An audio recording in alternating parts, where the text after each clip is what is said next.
Sarah Chen walked through the wide corridors of the Galactic Concordance Academy, her boots making soft sounds against the smooth floor. Everything here felt wrong to her body.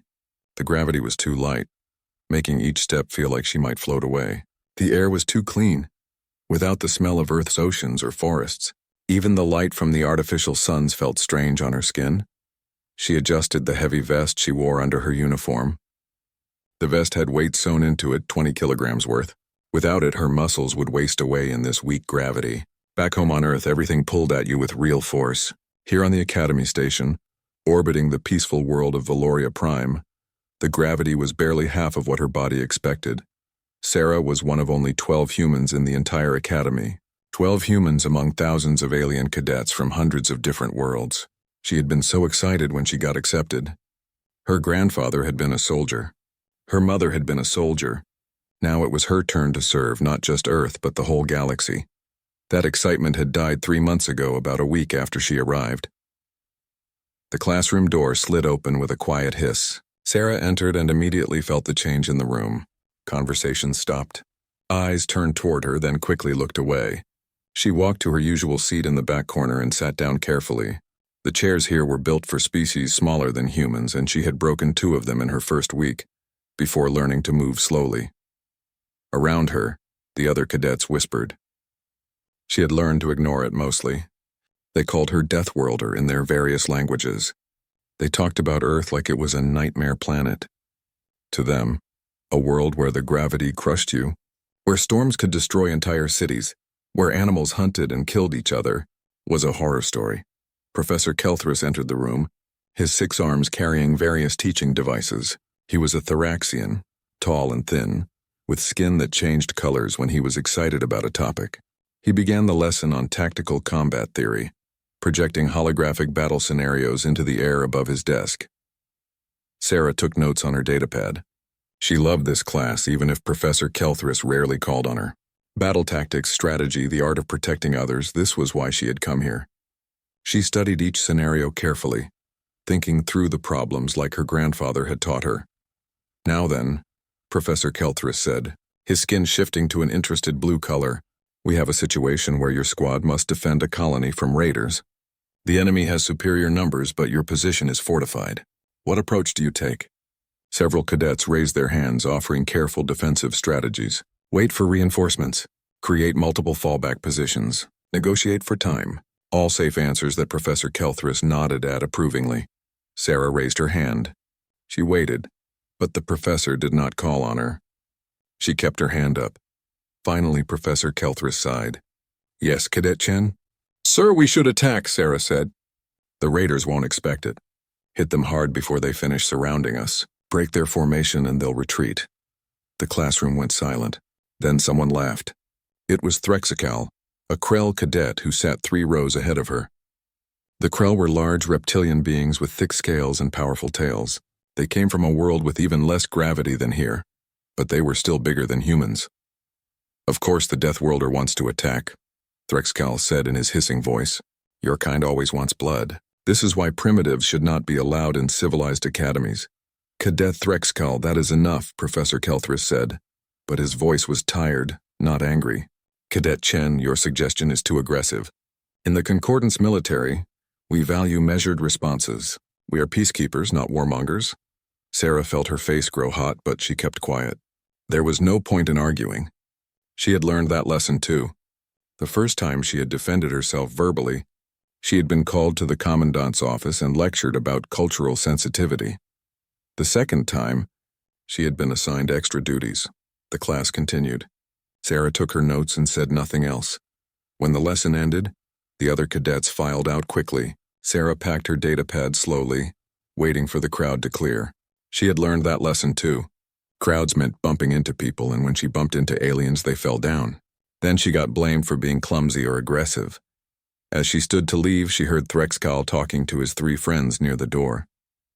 They were speaking in the Krell language, probably thinking she could not understand. But Sarah had been studying hard. She understood enough. The human insults my family honor with her barbaric suggestions, Threxikal hissed. Someone must teach her the proper place of Deathworlders. His friends made agreeing sounds. They left the classroom together, their tails swishing. Sarah stood still for a moment, her heart beating faster. That sounded like a threat. She should report it. But she had reported things before and nothing had happened. The academy staff always said the same things. Cultural differences. Learning to coexist. Perhaps you misunderstood. She took a deep breath and left the classroom. The rest of the day passed in the usual way. She attended more classes, always sitting alone. She ate lunch in the cafeteria at a table by herself while other cadets ate in groups, laughing and talking. She went to the library and studied until late. At night, in her small quarters, Sarah called home to Earth. The time delay was 6 hours, so she just left a video message for her mother. She told her that classes were going well. She did not mention being lonely. She did not mention Threxcal's threat. Her mother had enough to worry about. After ending the call, Sarah looked at the picture on her desk. It showed her grandfather in his old military uniform, standing proud and strong. Next to it was a picture of her mother in her uniform. Both of them had faced hard times and kept going. Sarah could do the same. She changed into workout clothes and went to the academy gym. It was late, so few cadets were there. Sarah found an empty corner and began practicing the martial arts her grandfather had taught her. The movements felt good, reminding her of home. Punch, block, kick, turn. The forms flowed like water, each move connected to the next. She did not notice the 4 Krell cadets watching her from across the gym. She did not know that tomorrow, during open training time, everything would change. Sarah finished her practice and returned to her quarters. She set her alarm for early morning physical training and went to sleep. Weighted blankets pressing down on her to simulate Earth's proper gravity. She dreamed of home, of real gravity, of a place where she was not different or dangerous or feared. Just Sarah, just herself, just another person trying to do the right thing. Tomorrow would be different. Tomorrow the galaxy would learn what a human could do when pushed too far. But tonight, Sarah Chen slept peacefully, not knowing that 12 seconds would change everything. The combat training center was huge, with high ceilings and padded floors that stretched for hundreds of meters. Different groups of cadets practiced in various sections. Some worked on flight simulators. Others practiced with training weapons. The air smelled like the cleaning solution they used on the mats and the sweat of a dozen different species. Sarah had chosen a quiet corner, far from the other groups. She wore her standard training uniform and the small camera that all human cadets were required to wear. After the first month of incidents, false accusations, and misunderstandings, the human ambassador had made it a rule. Every human cadet had to record their activities. It was supposed to protect them. She began her warm-up, stretching muscles that felt too strong in this weak gravity. Then she started the forms her grandfather had taught her. Karate, mixed with practical combat moves from Earth's various military styles. Move, strike, block, breathe. The rhythm calmed her mind. She did not see Threxcal and his 3 friends enter the training center. She did not see them speak briefly to someone near the entrance. She did not notice when several security recording nodes in her area suddenly went dark, their lights changing from green to red. But she did hear the footsteps behind her. 4 sets, heavy, purposeful. Sarah turned around slowly. Threxcal stood there with 3 other Krell cadets. She recognized them from various classes. Jaxnor, tall and mean. Renth, who always cracked his knuckles in intimidating ways. Xor, the quietest one, which somehow made him more frightening. Cadet Threxcal, Sarah said formally, keeping her voice steady. Can I help you? You insulted my family's honor yesterday, Threxcal said. His voice was low and angry. Your barbaric suggestion in class made it seem like my people are cowards who fear to fight. This cannot stand. Sarah's heart began to beat faster, but she kept her face calm. I meant no insult. I was just answering the professor's question. Lies! Threxcal hissed. Deathworlders always lie. They pretend to be civilized, but they are just animals wearing uniforms. The 4 Krell began to spread out, surrounding her. Sarah recognized the formation. It was a Krell dominance display used to establish hierarchy. Usually the surrounded person would submit, bow their head, and accept their lower position. Sarah reached for her communication badge on her chest. I think we should call Proctor Venn to help us talk about this. Jaxnor moved fast, surprisingly fast. His hand struck out and hit her arm hard. The communication badge flew from her hand and skittered across the floor, far out of reach. No calling for help, Deathworlder, Jaxnor said. This is between us. Sarah felt something change inside her. She had tried to follow the rules. She had tried to fit in, to be peaceful, to be what they wanted her to be. She had accepted insults and isolation. But this was different. They had cut off her escape. They had surrounded her. They had made the first physical attack.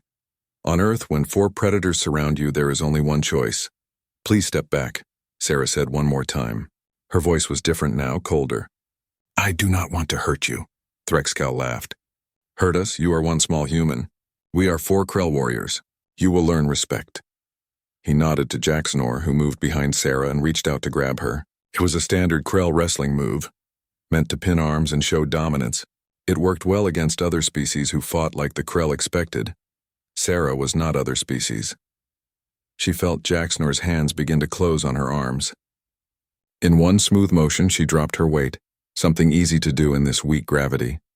She spun inside his reach before he could tighten his grip. Her elbow came up and back in a strike her grandfather had practiced with her 1,000 times. The elbow hit Jacksnor's chest dead center. Sarah had been holding back her strength for 3 months, moving carefully, always aware that she was too strong here. She did not hold back now. There was a crack. Jacksnor's chest carapace, the thick scales that protected his vital organs, broke.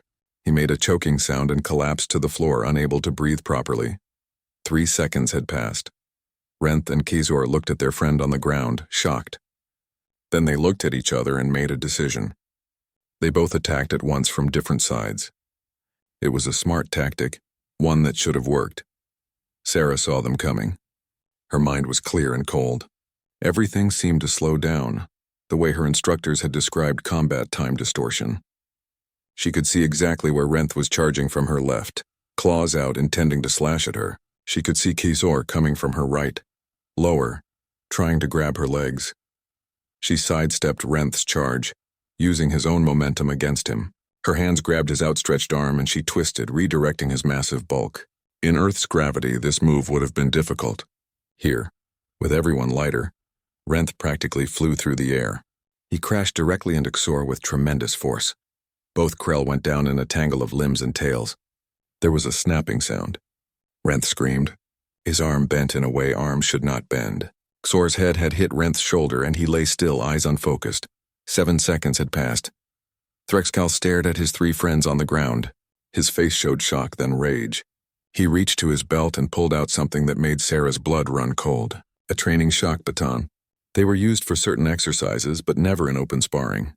Never without supervision. Using one against another cadet was against every academy rule. I will make you pay for this, human, Threxcal snarled. He pressed the activation button. The baton crackled with electricity. He charged at Sarah, swinging the baton at her head. If it connected, it would not kill her, but it would hurt badly and knock her unconscious. Sarah did not think. She reacted. She closed the distance instead of backing away, moving inside his swing before he could build up speed.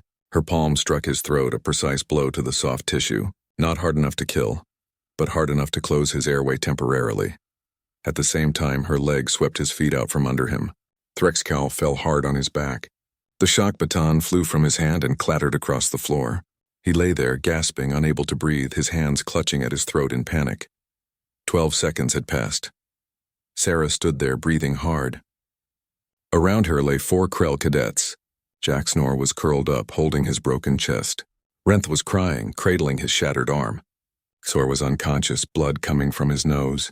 Threxcal was turning blue, struggling to pull air through his damaged throat. The alarm started. Someone had finally noticed. Security drones appeared from nowhere, their cameras focusing on the scene. Proctor Venn came running from across the training center, his old legs moving as fast as they could. Sarah immediately stood at attention, hands at her sides where they could be seen clearly. She did not move toward the injured cadets. She did not try to help them or finish them. She just stood there waiting. More security arrived. Medical drones appeared and began scanning the injured Krell. Proctor Venn looked at Sarah, then at the 4 cadets on the ground, then back at Sarah. His face was pale. Cadet Chen, he said slowly. What happened here? Sir, I was attacked by 4 cadets. I defended myself. My personal recorder has captured everything. A security officer moved forward to check Sarah's camera. His face changed as he watched the footage. He spoke quietly into his communicator. The medical drones were loading the injured Krell onto stretchers now. More Academy staff were arriving. Sarah could hear them talking in shocked voices. Someone said 12 seconds over and over. Someone else said 4 cadets in disbelief. Sarah stood perfectly still. She had done what she had to do. She had tried to de-escalate. She had warned them. They had attacked her, surrounded her, cut off her escape, used an illegal weapon. But she knew the truth that was burning in her chest. This was going to change everything. The galaxy had been afraid of humans before. Now they would be terrified. A senior security officer approached her. "Cadet Chen, you need to come with us. You are not under arrest, but we need to investigate this incident." "Yes, sir," Sarah said quietly. As they led her away, she looked back at the training mat. There was blood on the floor, green Krell blood. 4 cadets were being carried to the medical center, and all she had wanted was to be left alone to practice. 12 seconds. That was all it had taken. 12 seconds to prove every fear the galaxy had about humans. 12 seconds to change her life forever. She walked through the corridors of the academy, and this time everyone stared openly. News was already spreading. The human had fought. The Deathworlder had shown what she could do. Sarah kept her head up and her eyes forward. Whatever came next, she would face it. Just like her grandfather had taught her.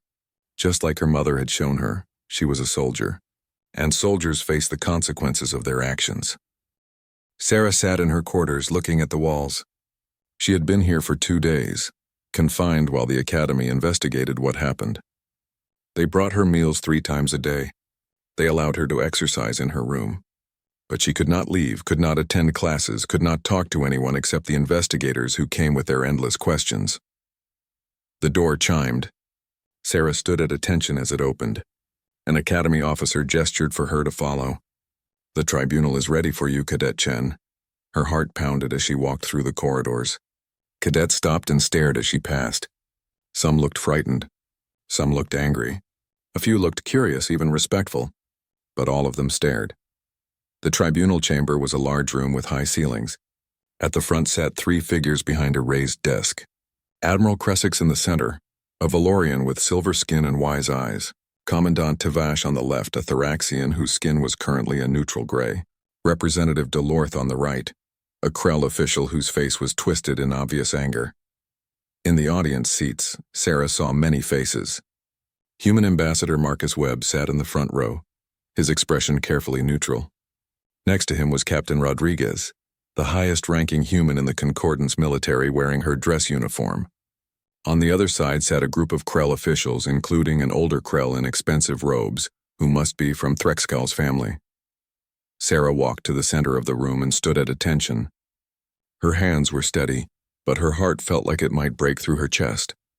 Admiral Cressix spoke first. Her voice was calm and measured. "Cadet Sarah Chen, you stand before this tribunal to answer for your actions 3 days ago. 4 cadets were seriously injured and required extensive medical treatment. We must determine if your actions were justified self-defense or excessive force. Do you understand?"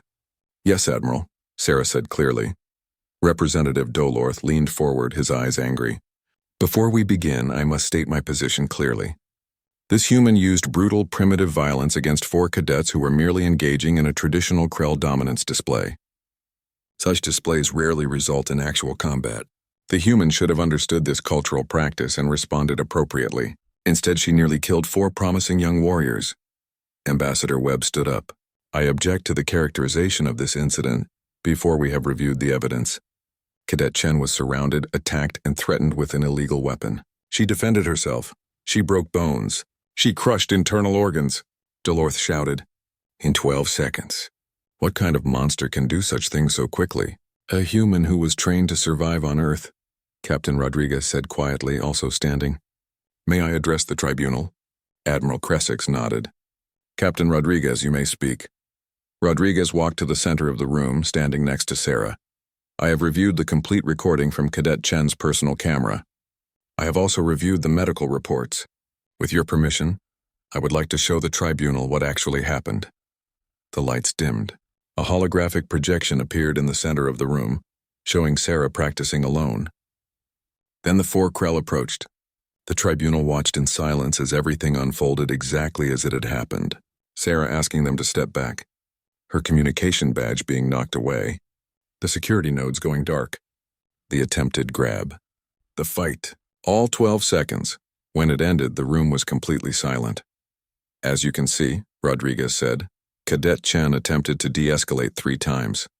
She reached for her communication badge to call for help. That badge was struck from her hand. She then discovered that the security recording nodes had been deliberately disabled, showing premeditation by her attackers. She was surrounded by 4 opponents, each larger than her. One produced an illegal shock weapon. Only then did she act. She still used excessive force, Delorth insisted. Those injuries were barbaric. Rodriguez turned to face him. Representative Dolorth, have you ever been to Earth? No, I have not visited that nightmare world.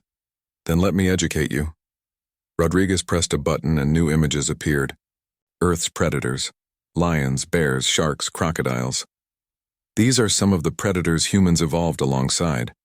When a human is surrounded by 4 larger threats, every instinct from millions of years of evolution screams one message: fight or die.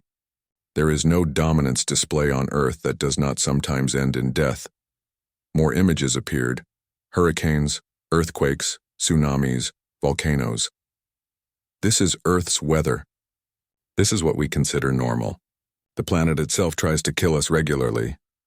Then came footage of human soldiers training, running with heavy packs, fighting hand-to-hand, obstacle courses that would injure most galactic species.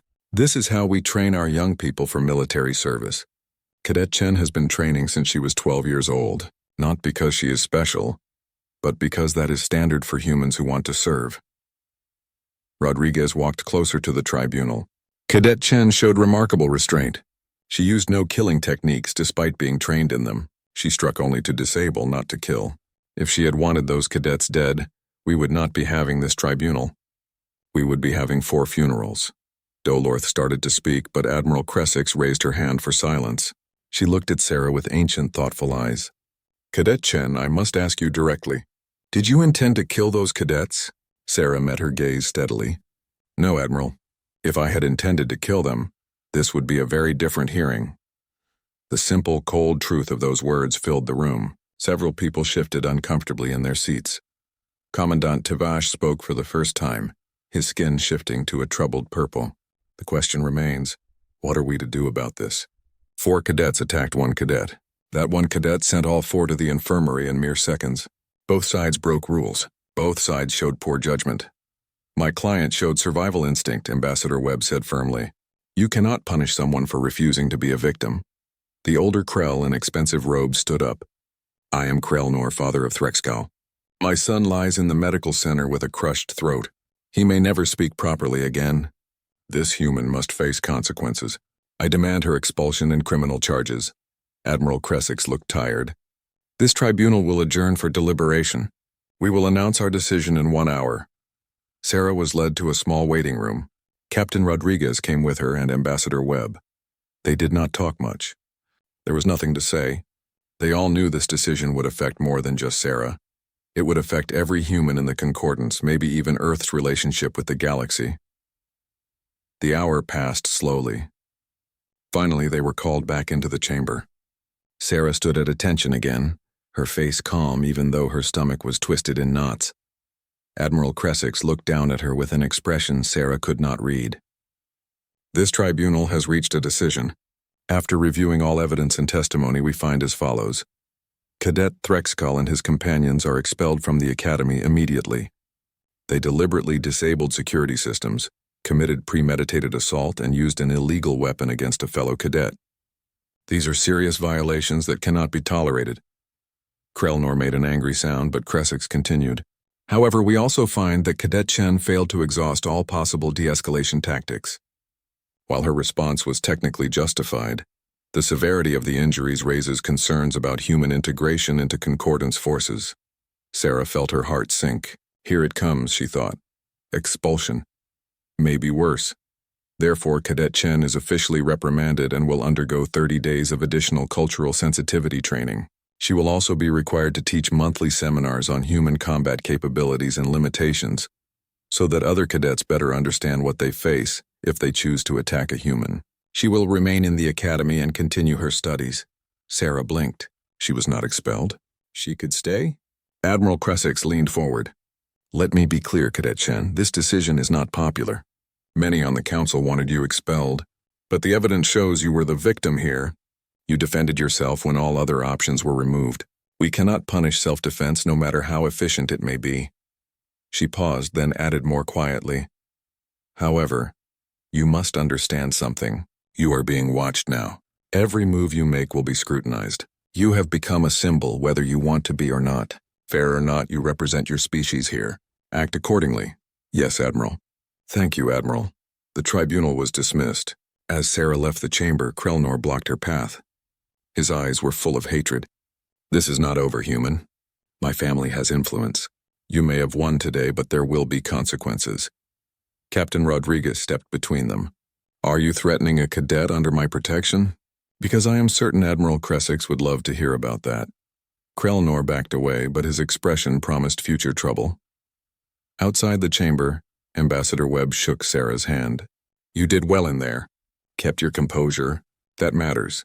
Sir, what happens now? Sarah asked. Now you prove them wrong. You show them that humans can be trusted. You make them glad they let you stay.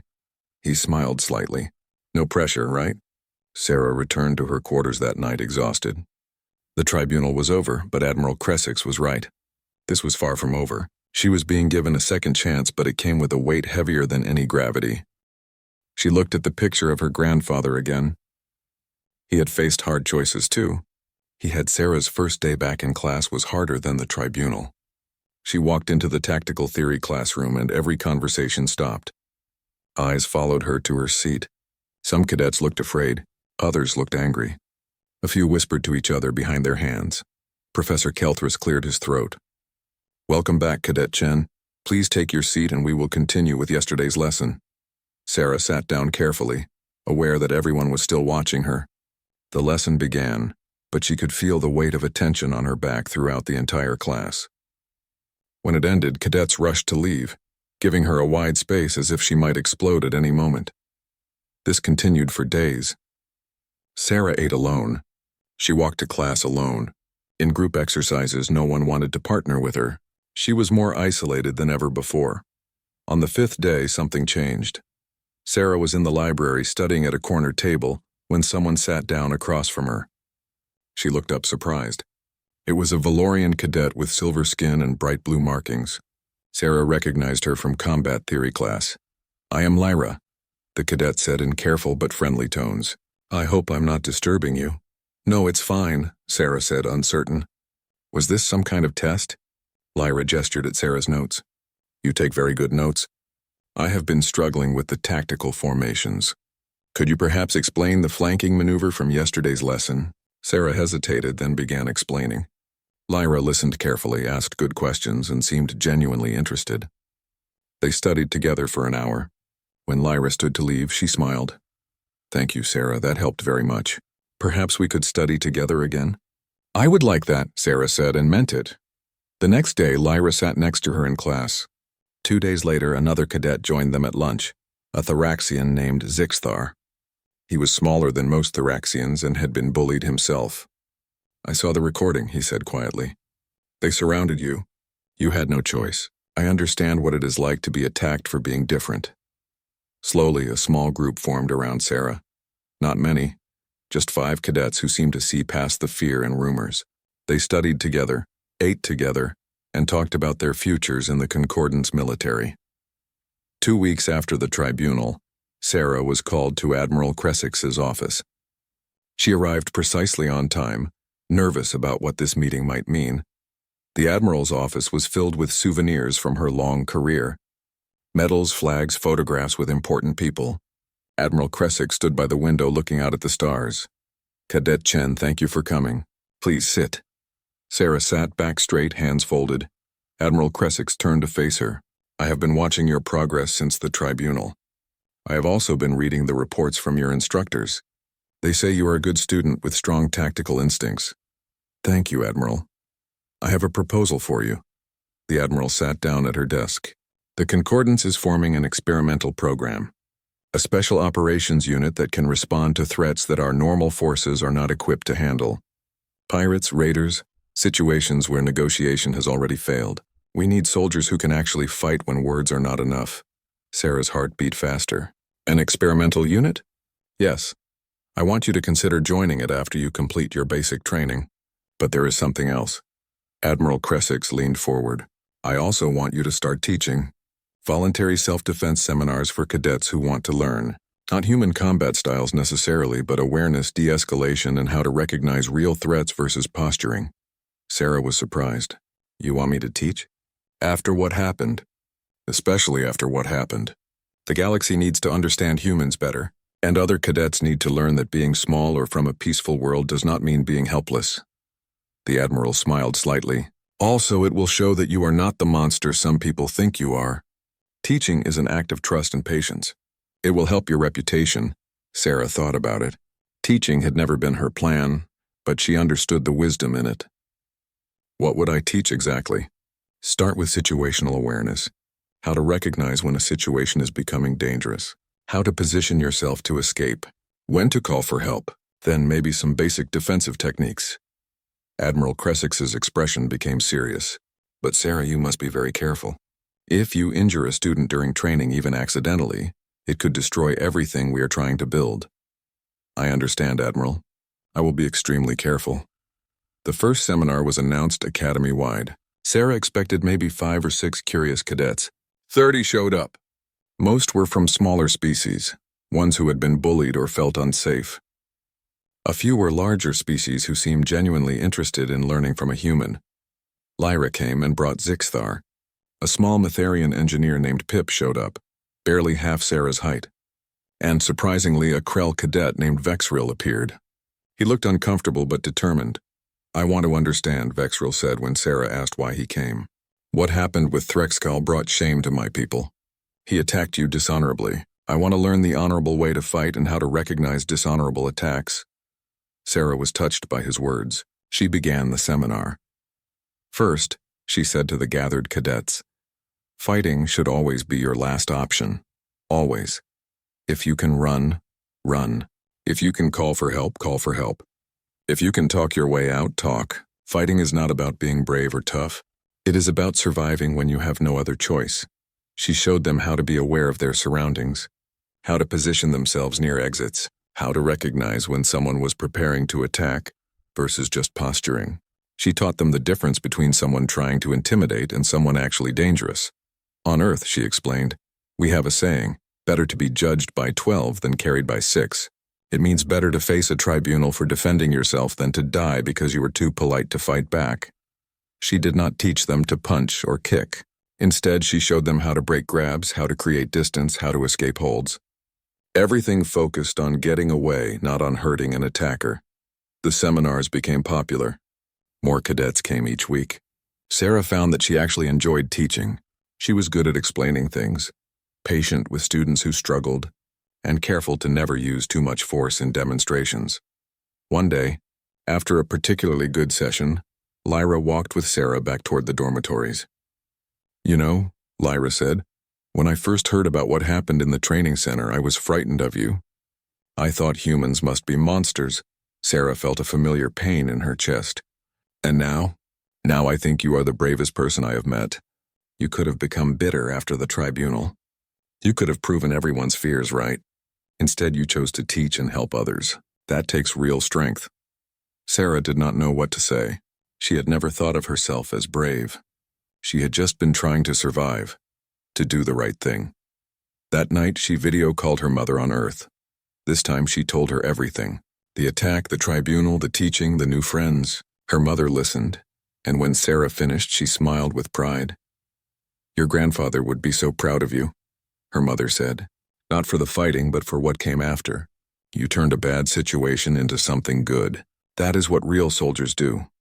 3 months after the tribunal, Sarah's life had changed completely. She still attended classes and studied hard, but now she had friends. She had students who looked up to her. She had a reputation not just as a fighter, but as a teacher and protector. The galaxy was still frightened of humans.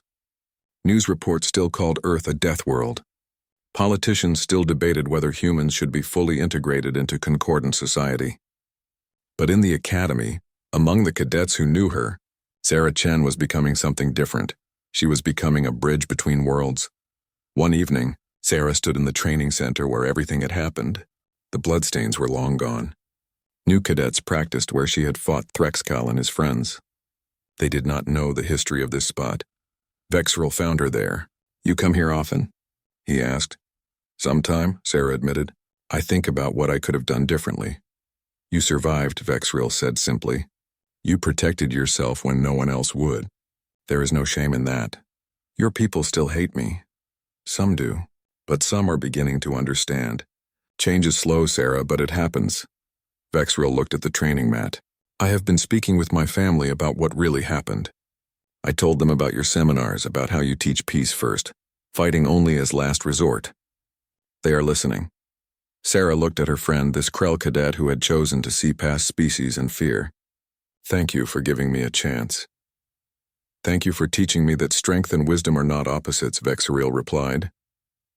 They stood together in comfortable silence, watching the new cadets train. Sarah thought about Admiral Kressix's proposal, about joining the Special Operations Unit. She thought about her future, about being a soldier who could fight when needed but who chose peace when possible. She thought about 12 seconds that had changed her life, and all the days since then that had given those 12 seconds meaning.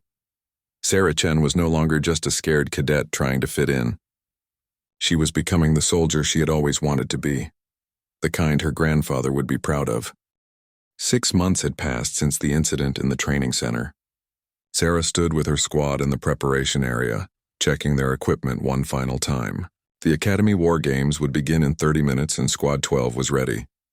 "Everyone knows the plan?" Sarah asked, looking at each member of her team. Lyra nodded, her tactical gear perfectly arranged. "I handle strategic oversight and communications. I will manage technical systems and barriers," Zixthar added, his thin fingers already dancing across his datapad. Pip, the tiny Matharian engineer, grinned up at Sarah. "Demolitions and creative solutions are my specialty." Vexril, the only Krell on their squad, spoke last.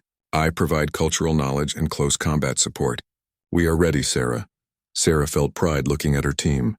They had trained together for months. They trusted each other. They had learned each other's strengths and weaknesses. Other squads had laughed at them, calling them the misfits because they were such an unusual combination. But Sarah knew better. They were not misfits. They were the future. The War Games were the Academy's biggest event. 18 squads would compete in simulated combat scenarios over 1 week. Winners often received the best assignments after graduation. More importantly, victory brought honor to your squad and respect from the entire Academy. Squad 12 had surprised everyone by winning their early rounds. Sarah's aggressive tactics, combined with her team's technical skills and cultural knowledge, had proven very effective. Now they were in the finals, facing Squad 1, the Admiral's hand-picked favorites. Squad 1 was led by Thexville, a confident Valorian from a famous military family. He was talented, traditional, and had never lost a War Games scenario. He also made no secret of his contempt for Sarah's mixed-species squad. The scenario loaded into their displays. A hostage rescue. 20 civilian NPCs held in a fortified compound by 40 enemy combatants. Time limit 2 hours. The squad that rescued the most hostages with the fewest casualties would win. Sarah gathered her squad close. "Thexville will do this by the book. Slow approach, careful planning, minimal risk. That will take at least 90 minutes. And we will do what?" Pip asked. Sarah smiled. "Something they will not expect." "Lyra, what are the compound's weaknesses?" Lyra pulled up the tactical map. "Heavy defenses on all surface approaches, but the compound is built over old maintenance tunnels. They are shown on the original construction plans but probably forgotten." "Pip, can you access those tunnels?" The small engineer studied the plans. "Yes, but I will need to cut through 3 security doors and bypass their sensor grid. It will take time and make noise." "What if they were distracted?" Sarah asked. "What if they thought the main attack was coming from somewhere else?" Understanding lit up in her squad's eyes. Vexril spoke slowly. "You want to create a diversion. A loud, obvious attack that draws all their attention while the real rescue happens underground." "Exactly. Zixthar and I will lead the frontal assault. We will make enough noise and trouble that every enemy combatant focuses on us. Meanwhile, Lyra coordinates from Overwatch. Pip and Vexril use the tunnels to reach the hostages. Fast in, fast out before anyone realizes what happened." That is risky, Lyra said, concerned. You will be outnumbered 20-1. We will be fine, Sarah assured her. We just need to survive and cause chaos, not actually win the fight. Can you do it, Pip? Give me 5 minutes underground and I will have those hostages out, Pip promised. The simulation began. Squad 1 immediately started a careful reconnaissance exactly as Sarah predicted. Squad 12 split up. Sarah and Zixthar moved to the front gate, while Pip and Vexril disappeared into a service entrance that led to the old tunnels. Lyra found a high position and set up her equipment. Everyone in position? Sarah asked over comms. Confirmations came from all members. Sarah looked at Zixthar. Ready to make some noise? The Thoraxian's skin shifted to an excited orange. Always. They opened fire on the front gate, not trying to break through, just making themselves impossible to ignore. Alarms blared. Enemy combatants rushed to defensive positions. The compound's entire focus shifted to the front gate where 2 crazy cadets were staging what looked like a suicidal assault. Underground, Pip worked quickly through the security doors. First barrier down. Second barrier, done. Third barrier is more complex. Give me 2 minutes. Take your time, Sarah said, rolling behind cover as simulated weapons fire tracked toward her position. We have got their attention up here. She was not lying. Every enemy in the compound was now shooting at them. Sarah and Zixthar moved constantly using the terrain, never staying in one place. It was not about winning this fight. It was about being the most annoying target possible. Pip, status? Sarah asked, breathing hard. 30 seconds. These security protocols are ancient but still tricky. On the tactical display, Sarah could see Squad 1 was only now approaching the compound. Thexville was being careful, positioning his squad for a coordinated assault. He probably had no idea hostages were already being rescued. I am through, Pip announced. I see the hostages. Vexril and I are moving them to the tunnel exit now. Acknowledged. Zixthar, time to leave. They retreated from the gate, the enemy still focused on them. By the time the simulated defenders realized something else was happening, Pip and Vexril had evacuated 15 of the 20 hostages. The remaining 5 were too deep in the compound to reach safely. Total time, 47 minutes. Squad 1 completed their rescue an hour later, saving 12 hostages using a careful, methodical approach. Good, but not good enough. When the results were announced, the entire academy was shocked. Squad 12 had won the war games. A first-year squad, led by a human, had defeated the Admiral's favorites. The award ceremony was held in the Academy's Grand Hall. Admiral Cressix herself presented the medal to Sarah. Cadet Chen, your squad showed exceptional tactical thinking and teamwork. You took risks but calculated ones. You trusted your team and they delivered. This is what Concordance military excellence looks like. Congratulations. Sarah accepted the medal, then turned to face the assembled cadets. Public speaking was not her favorite, but she had something important to say. This medal belongs to my entire squad, she began. Lyra's strategic mind, Zixthar's technical skill, Pip's courage, and Vexril's trust made this victory possible. 6 months ago, people called us misfits. They said a mixed squad like ours could not work. But we proved that our differences are our strength. She paused, choosing her next words carefully. I come from Earth, a harsh world that made humans strong. But strength without wisdom is just violence. My homeworld made me a weapon, but my team made me a soldier. There is a difference. A weapon just destroys. A soldier protects. Today, we protected those hostages. That is what matters. The applause that followed was genuine and loud. Even Thexville nodded respectfully from his seat. After the ceremony, Admiral Cressix and Ambassador Webb asked Sarah to meet them privately. They walked to a quiet conference room where Captain Rodriguez was also waiting. Cadet Chen, Admiral Cressix began. I told you 6 months ago about an experimental special operations unit. We are ready to form it now. I want you to graduate early and take command, with your squad as the core team. Sarah's breath caught. Early graduation? I still have a year left. You have proven yourself ready, Captain Rodriguez said. More than ready. We need soldiers like you now. Pirates have been raiding colonies on the outer rim. They target peaceful species, knowing Concordance forces are trained to negotiate, not fight. These raiders do not negotiate. They kill. Ambassador Webb added. 3 colonies have been destroyed. Thousands dead. The Concordance Council has authorized formation of a rapid response unit that can match force with force when necessary. You would command it. Sarah thought about everything she had been through. The loneliness, the attack, the tribunal, the fear in other cadets' eyes, but also the friendships she had made, the students she had taught, the trust she had earned. I accept, she said, on one condition. My unit receives full diplomatic training. If we are going to represent humanity in the Concordance, we need to be more than just fighters. We need to understand the cultures we protect and the enemies we face. Admiral Kresick smiled. Agreed. You will train for 3 months, then deploy. Captain Rodriguez will oversee your development. That night, Sarah gathered Squad 12 in their common room. She told them about the offer. I have been asked to form a special unit. I want all of you to join me. But I need to be honest. This will be dangerous. Real combat, not simulations. We will face enemies who want to kill us, Lyra spoke first. I joined this academy to protect people. If our skills can save colonies, then I am coming with you. Same, Zixthar said simply. Pip bounced excitedly. Are you joking?